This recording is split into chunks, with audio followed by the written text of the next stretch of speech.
अस्सलामुअलैकुम। Professor doctor Mohammad Anwar Chaudhry, neurosurgeon Farooq hospital नामा Iqbal town Lahore.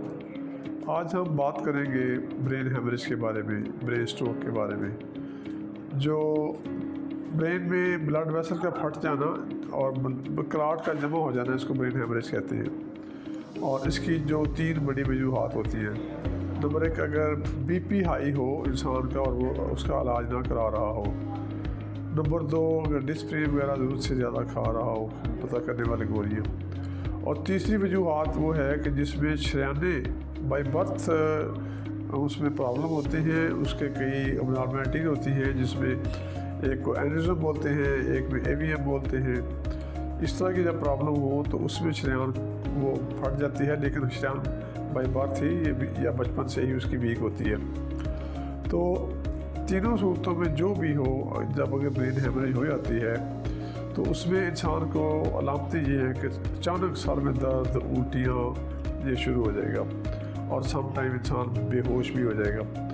तो फौरी किसी करीबी अस्पताल में ले जाएं। फौरी मरीज़ का सीटी स्कैन ब्रेन होना चाहिए। सीटी स्कैन ब्रेन में पता लग जाता है कि ये इसको ब्रेन हेमरेज है। और फिर अगर क्लॉट बड़ा है तो उसको ऑपरेट करके निकाल देते हैं। अगर क्लॉट छोटा है तो उसको फिर हम ऑपरेट नहीं करते, बल्कि मेडिसिन के साथ ही उसका इलाज कर लेते हैं। इसके बाद फिर जब आप पेशेंट को एडमिट करते हैं और अराउंड अबाउट 1 वीक में patient most of the recover कर जाते हैं, सर्जरी हो या बगैर सर्जरी हो। तो हम कुछ पेशेंट जिसमें क्लॉट ज़्यादा हो गया है और ब्रेन डैमेज ज़्यादा हो गया, उसमें रिकवरी में ज़्यादा टाइम भी लग जाता है। उसके बाद फिर इंसान की बकिया फुल रिकवरी के लिए फिजियोथेरेपी की ज़रूरत होती है। और आइंदा लाइफ के लिए बचने के लिए दवाइयों का रेगुलर इस्तेमाल होना, एक्सरसाइज करना, अच्छी डाइट इस्तेमाल करना, ये बेहद ज़रूरी है। इसी तरह अगर ये आप बचना चाहते हैं इस ब्रेन हेमरेज से, उसके लिए भी इंसान की बीपी अगर है तो बीपी कंट्रोल करें, नेचुरल डाइट खाएं, पेप्सी कोक बोतल, बाजारी चीज़ें इसको मत इस्तेमाल करें, डेली कोई 2 किलोमीटर वॉक करें और अपनी डाइट का ख्याल रखें, टेंशन से अवॉइड करें। और रात को नींद हर वक्त पूरी करनी चाहिए। रात को अपना ज़्यादा टाइम मोबाइल पे देखने में ज़ाया नहीं करना चाहिए, बल्कि टाइम से सो जाएं और इसका प्रॉपर रिलैक्सेशन रखें अपने आप को। तो ये वो चीज़ें हैं जिसके साथ हम ब्रेन हेमरेज से बच सकते हैं।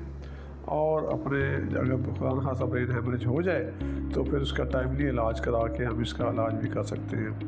तो अगर एक दफ़ा हो गया तो आइंदा के लिए बीपी का ख़ास तौर पे कंट्रोल बहुत ज़रूरी है। इसी तरह अगर शुगर है तो शुगर का भी साथ इलाज कराएं। तो ये वो इम्पॉर्टेंट चीज़ें हैं जो मैं चाहता हूँ कि सब लोग ख्याल रखें, ताकि इस बीमारी से बचा जा सके और अपने लिए बेहतर मुस्तकबिल चुना जा सके। Thank you.